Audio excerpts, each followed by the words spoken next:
What's up, everybody? Today is Thursday, May the 6th, and I am filling in for KJ. She's out today. So welcome to another episode of 8:30 show, but tonight with Jovani. So tonight is going to be a little bit of a different show rather, special. So tonight we're doing just an Ask Me Anything. So you can get involved. I want you to come on to the show. Have a chat. But I'm definitely going to be talking about some things because it's been a crazy week so far. So I'm about to leave the comment so you can join the chat. If you want to come into the show, again, this is a Ask Me Anything session. Be sure to like, share, and subscribe to Metro Conservative Media. We are a necessary voice in the community, and we're doing big things. So also, just a quick plug, you may see in the links in the description, links for the Tuttle Twins. These are incredible books for children, for youth, to learn the market, to learn the principles of the free market enterprise, freedom, faith, family, those types of things. And speaking of that, I think the big part of my conversation tonight that I want to have is really just surrounding free markets and what that really means. It's been, like I said, been a crazy week so far this week. And, living in Baltimore is not for the faint of heart. If you know anything about just, being out in the community, the things you see, it seems like every shooting that's been on the news, I've driven past just on a whim. I think just last week, like last Thursday, we celebrated the 100th homicide of the year. And today we're at, as of today, we're at about 100, 108 or 109 homicides within the city. So it's reckless in what's going on out here. So the YouTube link is broken. Hold on just a second. I'm going to check that out. So sorry, I had to be the host and the engineer. So normally I'm in the background doing all these things. I usually like being in the background, just running the scenes and doing those type of things. So what's up, Aiden? I see you out there doing big things. So congratulations on what you're doing and all you're accomplishing, and at such a young age. So keep it up, brother. So look. It's been a crazy week. Again, 100 homicides already, over 100 homicides in Baltimore City. And it's just fascinating that the loss of life is just so normal in Baltimore. There's no rallying cry around it. There's no Black Lives Matter marching. There's nothing to say that this is not normal. Let's fix it. And it seems that our city government and the powers that be want this to continue. It's almost like they said they're going to kill themselves off anyway. Just let them do it. And that's a real challenge, that I'm facing internally in this environment. Can you speak to what Mayor Scott said about stopping the flow of guns into the city? Do you believe that is an answer to stopping the violence? Stopping the flow of guns is not. It's an issue, but it's like when you make things illegal, people turn to black markets anyway. So, for example, with the cigarettes, or with the vaping. If you charge an extra tax on the vaping, all people are going to do is either sell it underground or go to the county to make it. But what happens is laws don't affect criminals, right? That people who break the law, laws don't affect them. So stopping the flow of guns is critical, but I think it's even more critical that our citizenry be able to protect themselves. And what I mean by that is I believe open carry should exist in Baltimore City. And I'm saying that publicly. I actually believe that, we should have some gun education, even at younger ages as well. just so it's not a surprise or it's not alarming on gun use. Like our Second Amendment right exists for a reason, and it is for protection. It is to to be able to defend yourself. And I believe that I believe that's critical to safety in our city. And let's remember, guns don't kill people, right? Guns don't kill people. Somebody has to pull the trigger. But what I want to talk about, so keep the questions coming. If you want to join the stream, again, you could join via the StreamYard link that I posted.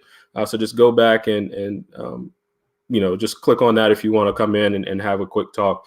Again, we're only on here for about 30 minutes. So, you got to be quick. So you say what you're going to say and we'll address it. But come on, join in on the show. But I really want to talk about, the free market enterprise and how government really isn't a solution to the challenges we face. I've been, if you go to my personal page, you see I recently posted about the lady. She's an elderly lady, but she owns her house, and it's because it's a townhouse or a row house. The conditions of the houses on either side of her affect her home. So the city owns the properties on both sides of her. And for 15 plus years, the city has neglected these properties. So as you can imagine, with a neglected or abandoned or completely forgotten about property, trash has been collecting on the properties. Trees, things are growing. And also there's mice and other and rats and rodents within the property as well. And all of these things affect her property. So just imagine you live in between two vacant homes. You own your property. And every time you try to fix something in your property, it's negated because of the conditions of the neighboring properties. Now, we live in a city that claims Black Lives Matter and claims equality and equity. But this lady lives in a home where the conditions of the homes or the houses next to her don't show that they care about even her.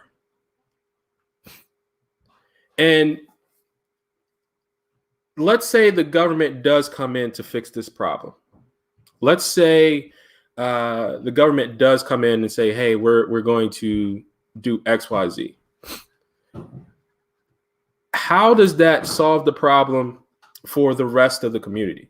Or because if it's happening to her, it's happening to more than one. And the reason I say that is because we've become normalized to destruction.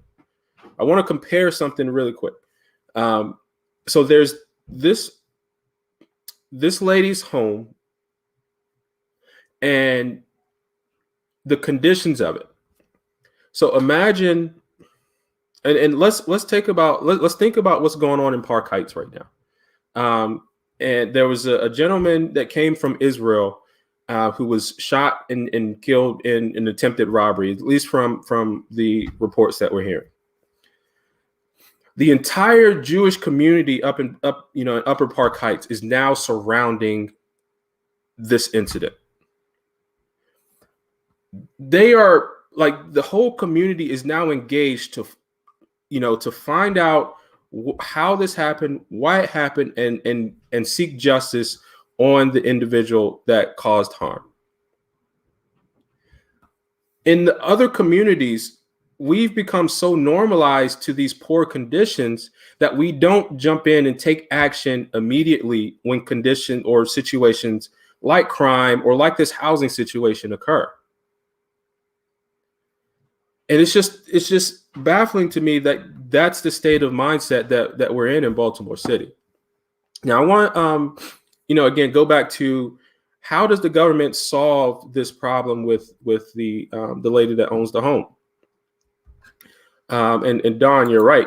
She should sue the city of Baltimore for the conditions of the properties next to her. So how does the city go about solving these problems? So let's say the city relocates her. If the city relocates her, then she's now again has the burden of, let's say, either paying a mortgage or paying rent to, an apartment complex, or starting over with owning a home. This lady has owned her home free and clear for at least 15 to 20 years. She's paid her taxes on time every year, and even last year overpaid. So how does that improve her, economic situation when she already owned a home and now that's been taken away? Now, again, the city has owned these homes on either side of this lady for 15 to 20 years, and they've been vacant, from what they tell me, for longer than that. And looking at the records, it appears that the city actually bought out those other houses. So there's responsible agencies, the housing and community development, that's supposed to be responsible for these particular agencies. And they completely abandoned it. So government has been holding on to it instead of giving it up to the free markets. So this is why free markets are better than government solutions. Because now, let's say, someone wanted to come in, let's say a family wanted to buy that home that's on, to the north of this lady. They can't, because the city won't sell. I have an investor friend who's lived in the city for, from Baltimore, grew up in the city, and has tried to do business with the city. And his advice to anyone else is never try to do business with the city, because they will scam you out of your money. I know a Black investor in Baltimore City that has lost $500,000 dealing with Baltimore City. Baltimore has billions of dollars worth of property that they won't let go. So if we want to see better communities in Baltimore City, we have to open it up for free markets, for families to come in and own homes, build communities, open up shop, open businesses within their communities, and create opportunities for the next generation, and for their kids, and for the village, so to speak. But Baltimore City it seems like it's purposely holding these things down. So again, if you want to join the conversation, click on the link.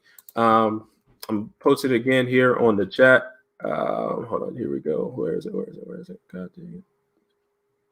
So here it is, but let me post it so you can click on it.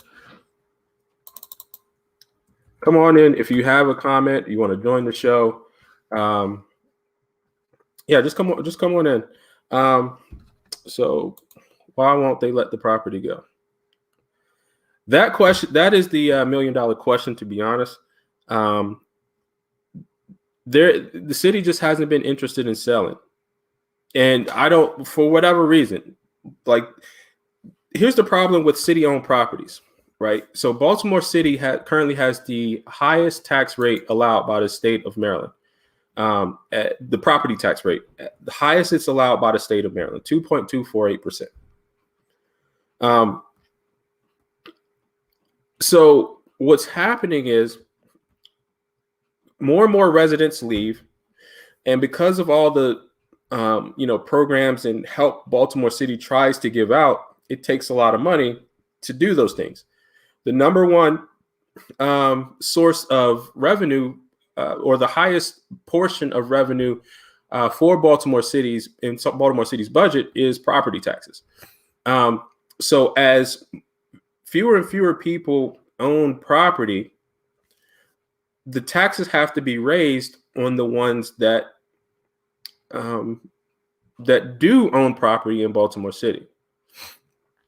Now, so 2.248 is the highest allowed, but there's right now no limit on how much they can be assessed for.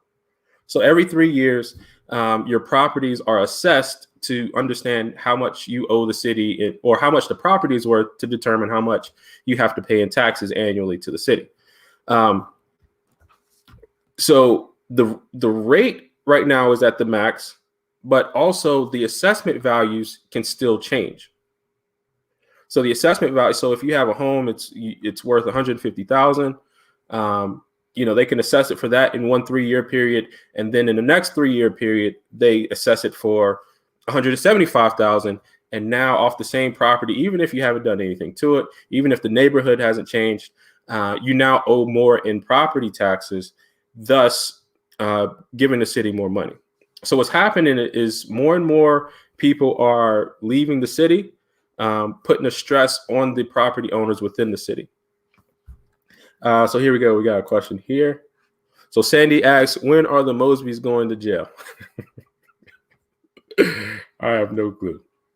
Look, I want to be very clear about this, though. I don't wish ill will on anyone. I think the Mosbys have a beautiful family, husband and wife, and they have, 2 daughters. So I never want to see a family broken, especially to crime or anything. But especially, I just don't want to see families broken. However, if you do the crime, then, there must be penalties for that. And, the investigation, from my understanding, is still going on. And we're going to see the result of that. So I don't wish ill will on anyone. But I do believe, if you're stealing, robbing from the people, then you should be held accountable. So great question. And keep them coming. Like if you want to join the show, I'm running the boards today, so you can join in and join in the conversation. But free markets are the solution. And also, so when I was campaigning for city council president last year, my message was about bringing family back. Now you can't legislate families being in order. You can't legislate those type of things. But you can empower the systems of government to get out the way. I think the biggest thing in Baltimore City is that our city government is in the way of the city's success. The city government is holding the city back. And when I talked about bringing family back, I talked about the economics of raising a family in Baltimore City.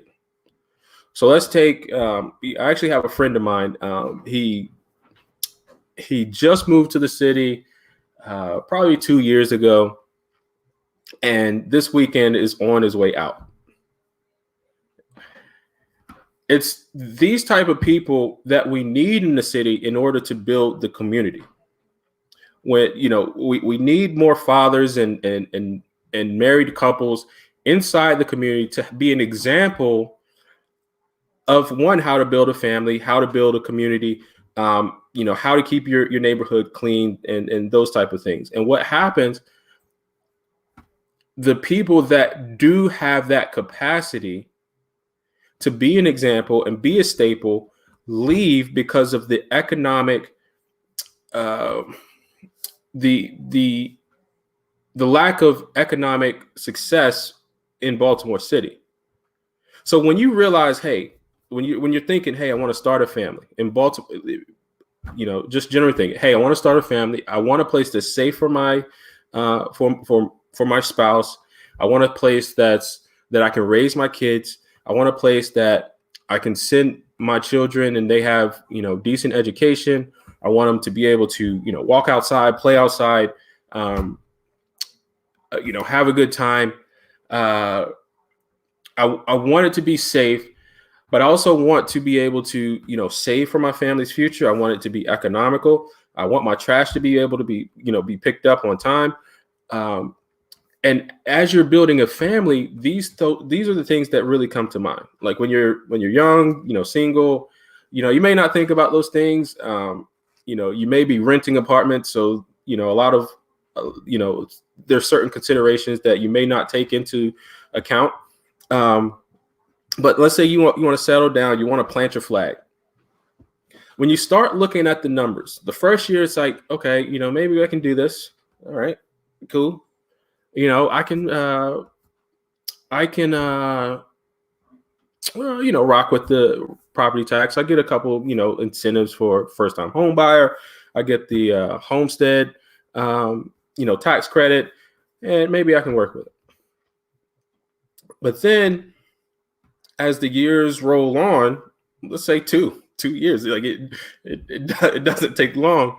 You start seeing how your trash didn't get picked up, but you're still owing on your property taxes. You see the schools aren't, the way they should be. And so you don't want to send your kids there.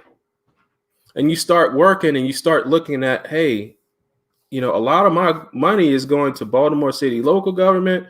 I'm paying this rain tax, and I got to pay this enormous property tax bill. When I just can go look over right in the county, pay less and all that, and get better services. Now, me, I'm a staple in the community. I at least I was. And now this family is moving out. We talk about access and we talk about, opportunities. Baltimore is suffering, yes, because of the lack of access to opportunities. But we're also pushing out the people that would have the opportunities to create success. So here we go. Hold on. So we got a couple questions. Hey, Evie. So what do we think about the proposal to have citizens legally armed for concealed carry? So I'm not sure about the proposal, but I think people should be legally armed. But I actually, really support open carry too. So I think your constitutional right for the Second Amendment should just not be infringed. Law-abiding citizens, shouldn't have to go through hoops to protect themselves. So here we go. Evie again. What did you support? Government incentive encouraging marriage. Right now, our tax structure doesn't really support marriage, and the social benefit system disincentivize marriage. In other words, is there a proper place for government to encourage and support marriage? So I don't necessarily support the government encouraging marriage, but I do think there should be, certain tax benefits in place. And to an extent there are, but it's not attractive to our communities. What happens is I think we have to return to a sense of morality instead of turning to the government for the answers to these questions. We've lost our faith. We've lost we've lost our faith, and God and government has become God. So now we're asking the government, hey, is this the right thing to do? Or lead us to do this. Like our sense of morality should say, hey, building a family and passing down a legacy from generation to generation is the right thing to do. But, we don't really have that. But there is an interesting, I think, experiment going on in Hungary where they are doing that, where they're incentivizing marriage. So I think when you get married, Hungary gives some amount of like a $10,000 loan to help you get a house, like down payment on a house or something like that. And then when you have your first child, a part of that loan is actually forgiven. And then if you have a second child, the second part of that loan is actually forgiven. So then you don't owe anything back. So I'm not sure of the ins and outs of it or the success of it. But I think it is an interesting concept. But, I think, we do have to be, a bit creative in some solutions, at least from a legislative perspective. But I think overall, we have to return to morality. The churches aren't talking about it really anymore. They're on the train of what the world is doing, and what the phrase of the day is. So it pains me to see churches, with Black Lives Matter on their front door, when knowing what the organization stands for. So hold on. So what do you say to families that believe it is great to have government assistance for family? For families want so mother could stay home and children while the father works, but the father may not be able to find a job that pays enough for him to allow the wife to stay home. This is a long question, KJ. So government assistance will allow the wife to stay at home while the husband goes to work, and she takes care of the children. Okay. What do you say to families that believe it's great to have government assistance? Well, look, I think I think independence is key. Look, if you need help, I don't think there's anything wrong with help, but I don't think government should be the first step to get help. Our communities have been so fractured to where the government has been positioned, and I think they've positioned themselves to step in more so and essentially circumvent other organizations. So I believe, the order of the community should be 1, your home; 2, your neighborhood; 3, the church or the faith-based foundations within your community; the 4, any like nonprofit, type entities that specialize in the particular service needed. And then the government should be the absolute last resort. Our government should be the absolute last resort that solves the problem. And what happens, I think, nowadays is that we have government as the first resort. Before we can even try to fail on our own, the government stepping in to say, "Hey, I got you." And that coddling, I think, thwarts a lot of success within our communities. So here we go. I heard you were involved in some way with the new show, Poppin' Politics. Those ladies talk on some important topics that directly impact Baltimoreans. How can we help support that show? So great, Miss Evie. So yes, I do produce the show, Poppin' Politics, and that's another offering by Metro Conservative Media. So if you go to our YouTube channel, our Facebook page, you'll see the other series, which is Poppin' Politics. You can support that show. We're accepting sponsors, donors. So if you want to sponsor a show, just reach out to me, and we can show you how to make that happen. If you have a business, you want to promote your business, we can have placements. And also, we have an event coming up, so make sure you get your tickets for that. So the Poppin' Politics, we're having a live taping of the show on May the 26th, 2021.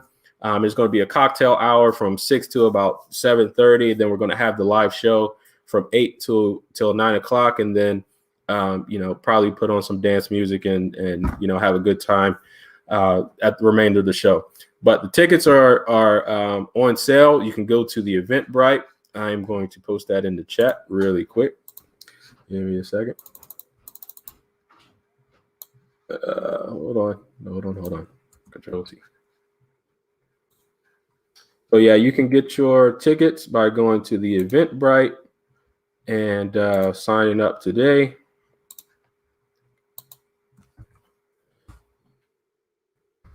But go to the Eventbrite. I just posted the link inside the chat. You can get your tickets. If you want to sponsor, there's an option there. So you can do that as well. All right. So Evie says, help is temporary and good. Help should contribute to independence, dignity.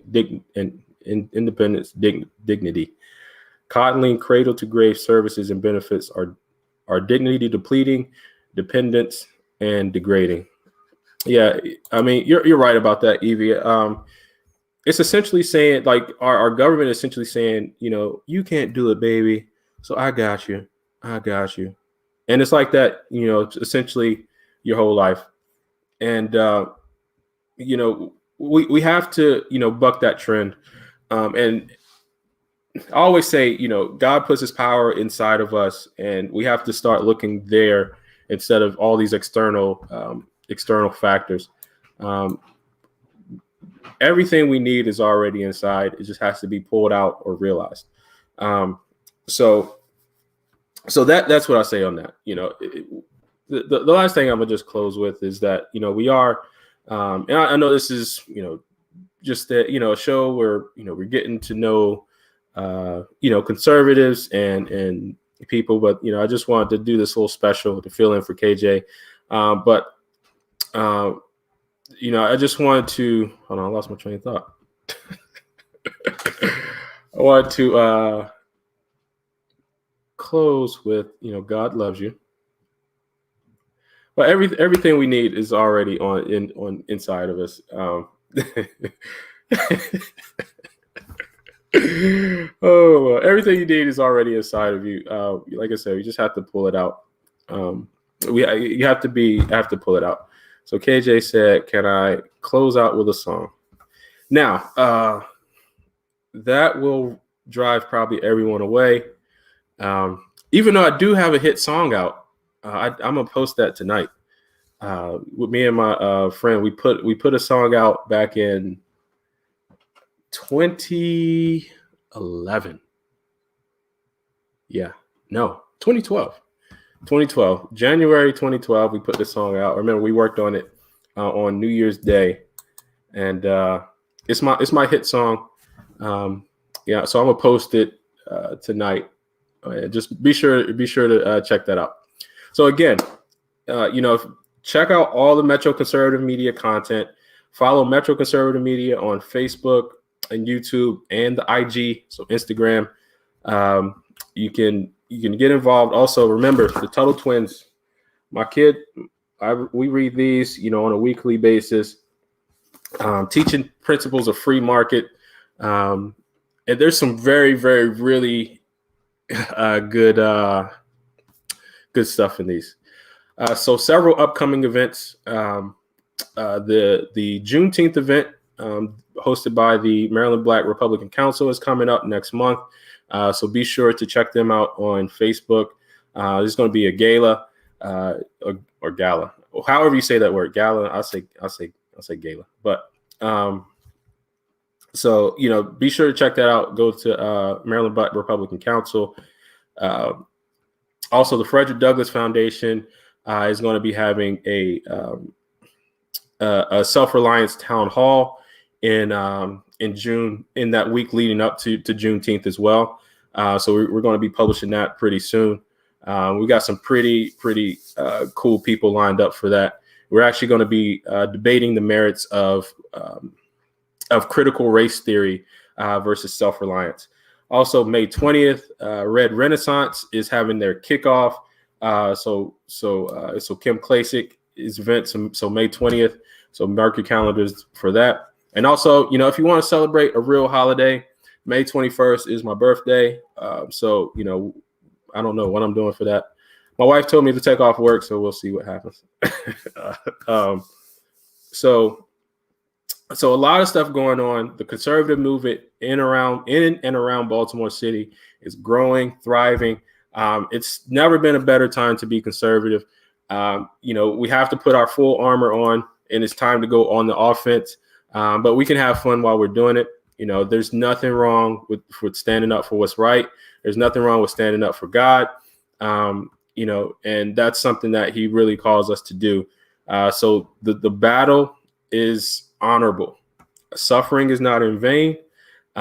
So let's get on this track together, and we have fun.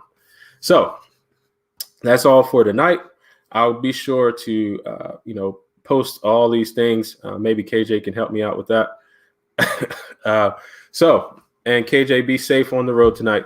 So I don't think I'm taking over your job anytime soon.